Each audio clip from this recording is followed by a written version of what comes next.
I'm just gonna come out and confess that I am part of the Crash Club. This is a very elite, top secret, very, very selective. You may have never heard of it before club, and this is for all my people, including myself, who go to bed only when they're ready to crash. I mean, hanging on by a thread. It's a terrible strategy, and it puts in jeopardy your morning routine every single day. And you know how I feel about my morning routine. I don't play about her.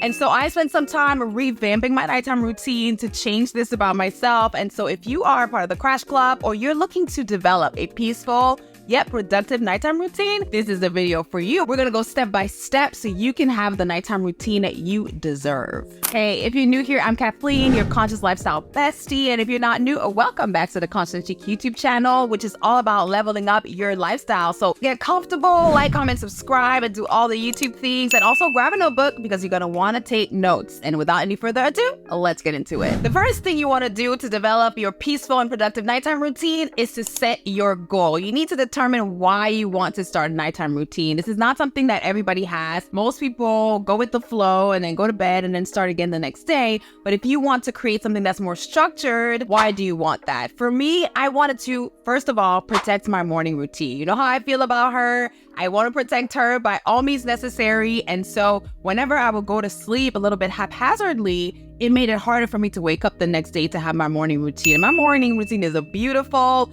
I did a video all about creating a morning routine. I'll link it for you if you want to check that out after this video. But protecting my morning routine was really, really important to me. The next reason for me is protecting my health. I have a nighttime routine because I understand how important it is to get enough sleep every night. And also the way that I fall asleep personally, I don't know if it's the same way for you, really impacts how I wake up the next day. I notice a difference the days that I go to sleep and I have a nighttime routine or I wind down really slowly, I wake up really refreshed. But the nights when maybe I fall asleep to the TV or one of my shows, and I love action, so it's always something's blowing up and something else happening and it moves really, really fast. But whenever I would fall asleep to something like that, the next morning, I'm not gonna lie, I would wake up feeling a little bit anxious, and I really, really don't like that feeling. And I can now, with pretty much 100% certainty, guarantee that if I fall asleep to the television, the next morning, I'm not gonna feel really well. The third reason for me is simply increasing enjoyment in my life. I enjoy my morning routine so much that I said, why not replicate this for the nighttime and include a lot of things that I enjoy and that I will be able to do every single night. So figure out what those reasons are for you and make sure that you connect with them and that they really matter so that the nights when you don't feel like doing your nighttime routine, you'll be reminded of all the benefits. I'm really curious to know who's watching right now, so let me know in the comments if you're a morning person or a night owl or maybe both.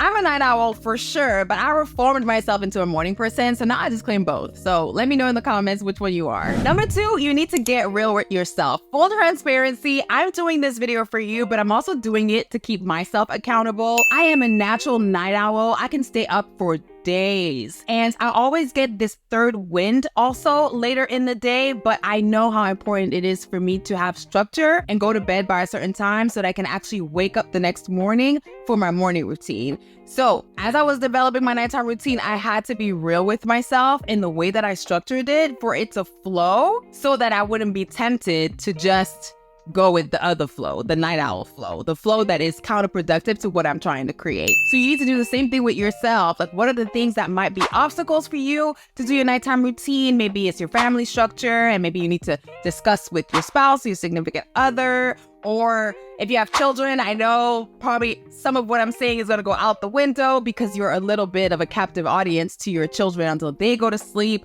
But find ways to incorporate your nighttime routine with their nighttime routine so that you can create a flow as much as you can. And also understand that you're not going to get it perfect every single time. It's all about progress over perfection. I say this a lot on this channel, and I stand by it. 10 toes down. It is about progress, not perfection. But you need to be real with yourself if this is going to work. And also something else that I had to do for me, it works for me, and you have to see if it will work for you, but I changed my personality. I decided that I am a nighttime routine queen now, that I am not only a night owl, but I am a reformed night owl into a nighttime routine queen. So now I know when to start my nighttime routine. I go through my steps, I go to bed on time, and I wake up. They don't call it beauty sleep for nothing. I wake up rejuvenated and ready to start my day. Number 3, you want to make a list and assign time frames. This is where you get to dream and think about all the amazing things that you can include in your nighttime routine. If you want to do a mask, do a mask. If you want to watch your favorite TV show, watch its favorite TV show. If you want to go on social media, if you want to have a touch base with people that you live with, if you want to pray, if you want to journal, this is where you make a really, really long list of all the things that you want to include. Throw caution to the wind. This is not where you limit yourself, but you really take the time to think about what would make this nighttime routine something that I would look forward to, that would be both peaceful and productive, but that I would look forward to doing so that you can make sure that you can be disciplined and consistent in that nighttime routine. If you include things that are really hard for you to do or things that will really be strenuous, there's a lot of chances that when the time comes, you're not going to want to do it. And so to put all the chances on your side, try to include things that, yes, you need to do, but also that you will enjoy doing. For my nighttime routine, I had to include catching up on social media or watching a show, talking on the phone. Mind your business. I also had to include making sure to get unready, maybe doing a little self-care, also planning for the next day, really, really important, like my outfits, my workout clothes, and also food. And I also had to include reading and praying and journaling if I didn't already say that. So this is the step where you get to take the time to write some of those things down. So go ahead, I'll wait.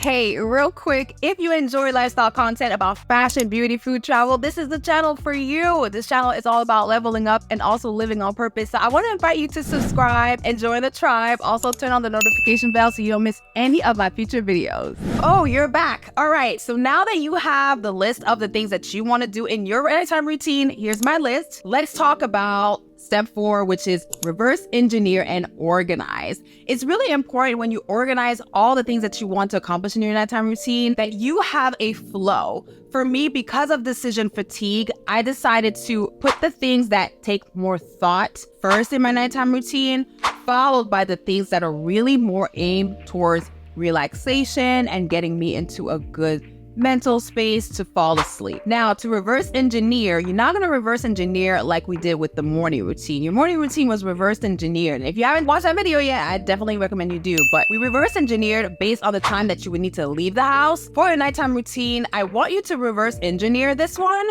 based on the time that you wake up the next day, because I really, really, as much as you can, want you to include 7 to 8 hours of sleep. For me, I'll go with 8 hours because that's just what our bodies need to feel refreshed in the morning. So first thing that I'm gonna do is choose my bedtime, which is based on my wake up time, which is 6 a.m. So my bedtime should be 10 p.m. And by bedtime, I mean lights out.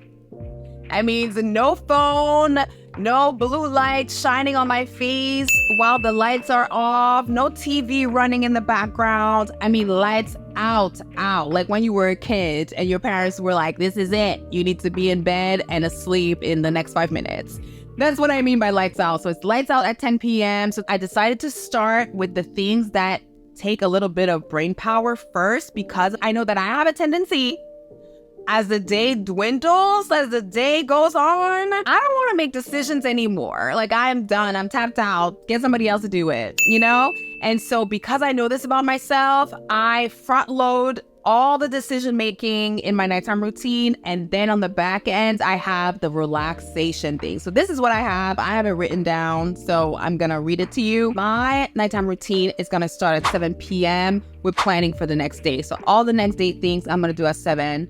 And then I'm going to get unready, do my self-care. So then I can just unwind for the rest of the night. I might get on the phone and really take myself down, because I have a tendency to, I'm an extrovert, so I have energy. And so it's important for me to have a wind down routine, which can include one of my favorite shows. And then after that, catching up a little bit on social media. Then I'm going to read a physical book. I know I've said in many videos before that I'm an audiobook girly, but I also have a lot of physical books and I do read physical books. So to help me fall asleep, then I'm gonna pray, journal, and lights out. That's my nighttime routine, and I really built it based on knowing myself and also understanding that there are certain things in your nighttime routine that can also be time suckers. And I call those things like social media can be a real-time suck, TV show can be a real-time suck. So as a pro tip, don't watch a full episode of a show, especially if your show is really good about cliffhangers, because you're just gonna wanna watch another one and you're gonna leave either dissatisfied or you're gonna have to apply so much discipline not to continue to watch. So my pro tip is to actually end in the middle of the show so that you don't get to see the cliffhanger until the next day and the beginning of another episode. So that way you never end at the end of the episode. Do not watch the cliffhanger because it's gonna make you want to watch another episode and then it's just downhill from there. They don't call it binging for no reason. Like, it's a thing. And so proceed with caution if you're going to add TV to your nighttime routine. Last but not least, you need to be flexible and focused. It's both. You need to be flexible and understand that sometimes your days will not go according to plan. And so you have to be flexible and adjust accordingly. You also should create a max and a min for your nighttime routine. So if you have the 3 hours or the 2 hours that you budgeted for your nighttime routine, this is the version of it. But if maybe you had to work late or you had an emergency and you only have 30 minutes before your lights out moment, what does your nighttime routine look like then? What are the things that you're going to eliminate? What are the things that maybe you're going to shorten? And just be prepared for life to life, because we know life be life in. It's not a matter of if it's gonna life, it's only a matter of when. So you want to be prepared as much as you can. And you also want to be kind to yourself. If you don't get your nighttime routine perfect every night, that's okay. You want to grow in that area. And the thing is really important. It is there to serve you. You are not there to be a slave to this routine. The routine is really there for you. So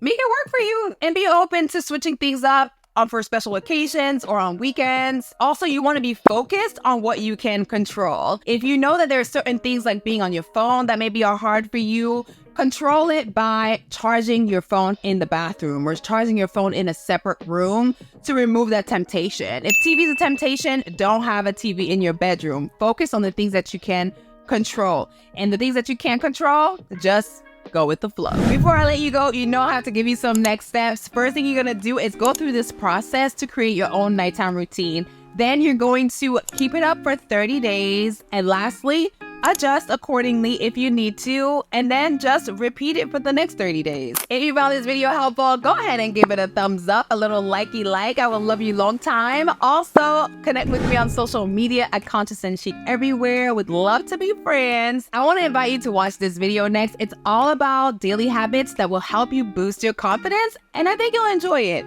Until my next video, remember to stay conscious and chic. Bye!